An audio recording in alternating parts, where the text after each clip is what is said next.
The Helian frontier was supposed to be quiet. That was what James Halden told himself when the shuttle touched down on the dusty edge of Luna 17, humanity's newest agricultural dome. He stepped out into the silver light, boots sinking slightly into regolith powder, and stared at the rows of half-constructed hydroponic towers. It wasn't much, but it was a half-price lunar farm, purchased at auction after the previous owner mysteriously abandoned it. Cheap land is never cheap for the right reasons, Rose had warned him, Rose Arden. The terraforming engineer assigned to inspect the dome walked beside him, now calm, analytical, and much braver than James would ever admit to being. Her dark red hair floated in the weak lunar gravity like a slow flame. James forced a grin. Come on, how bad could it be? It's just hydroponics and dust. Rose checked her wrist tablet. And a missing owner. And a work log that ends mid-entry. And a distress beacon that activated for exactly 90 seconds before shutting off. James swallowed. Minor details. But even he didn't believe that. The scaffold in the dome's interior was vast glass, steel, and shadows. Rows of vertical farms rose like green skyscrapers, each wrapped in metallic scaffolding. The hum of life support systems echoed faintly. They were halfway across the catwalk when Rose stopped. Did you hear that? She whispered. James listened. At first, nothing. Then thump, then another, a slow, dragging scrape. Rose tapped her tablet. Motion detected. Level 3 scaffolding. James looked up. Something moved, a shape, large and sinuous, pacing along the highest beam. Its outline sharpened as it crept closer, a massive creature, feline in posture but alien in every other way. Its fur shimmered like liquid silver, and its eyes glowed with a bioluminescent, mournful blue. James froze. His breath locked inside him. The creature stared down, muscles coiled, tail curling around steel beams like a living rope. Rose whispered, James, that is not in the colonial fauna catalog. No kidding, he managed. Then the creature opened its mouth and wept, not a roar. Not a hiss, a soft, broken, heart-shattering cry that echoed through the dome. James felt the sound physically, like someone pressing a hand into his chest. Rose, he whispered shakily. Why is it crying? What is this thing? But Rose's eyes were wide, not in fear, but recognition. I've seen files. Classified xenobiology reports. That cry, it's a morning call, James. I think this creature lost something. The abandoned message. They retreated slowly, careful not to startle it. Back in the control room, Rose hacked into the previous owner's logs. The screen flickered, revealing shaky video. A bearded man stared into the camera, terrified. If anyone finds this, leave. The regulator accident was my fault. I caused the pressure drop. And her cubs, oh God, the cubs, she tried to save them? The man turned suddenly, startled by a sound off-screen. His final words were a whisper. I never meant to take her children. The feed cut. James exhaled shakily. So the owner didn't run? He died here. Rose nodded. And she stayed, mourning above the scaffolding. James looked out toward the dome.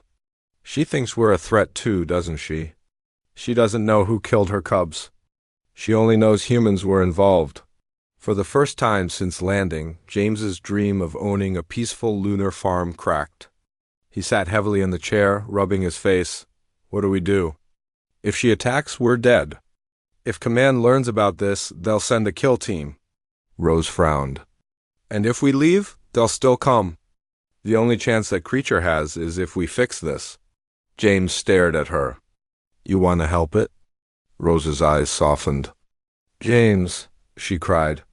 You heard her? He had? And something in that sound had broken him open. Made him remember his own losses, the explosion at the mining colony, the friends buried under lunar rock. The helplessness of watching tragedy unfold. He wasn't a hero, but he knew grief. The climb armed, with only a bioscanner and a light harness. James climbed the scaffolding while Rose monitored him through the tablet. Slow, she warned. Her stress markers spike if you move too fast. James nodded, trying to keep his breathing steady. 50 feet above ground, the creature emerged again, eyes glowing like twin moons. This time she didn't cry. This time she watched. James knelt, palms open. "I'm sorry," he whispered, voice trembling in the vast silence.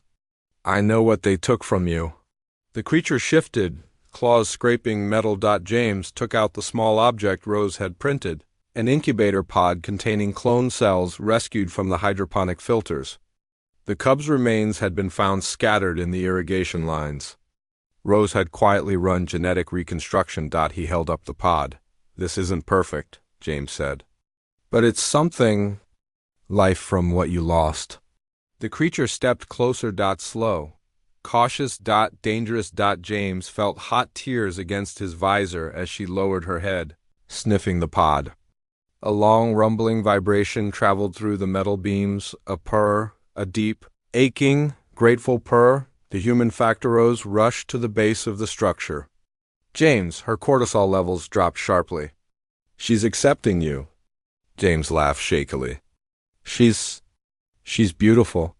The creature gently nudged his chest, massive head pressing lightly against his suit. The contact nearly made him sob. It wasn't fear. It wasn't relief. It was recognition. A mother accepting that someone had finally listened. Someone had finally cared. Rose joined him as he descended slowly. The creature followed them, gliding down the scaffolding with eerie grace. "What now?" James asked. Rose smirked. "Now? Now we teach the Frontier Command what humans do with grief." James raised an eyebrow. "And what's that?" "We heal it." Epilogue: the lunar farm that lived again 3 months later, Luna 17's agricultural dome thrived. The alien feline now named Solace roamed its upper beams like a guardian spirit. The reconstructed cubs, tiny silver-furred bundles, played in the lower hydroponic aisles. Humanity sent inspectors. They found harmony, they found science, and they found 2 humans. Rose, brilliant and fearless, and James, the unlikely farmer who cried on the scaffolding while comforting an alien mother. The Helion Frontier whispered about them for years because on a half-price lunar farm, in the silence of space, humans had done something no other species dared. They answered grief with kindness, and the galaxy never forgot.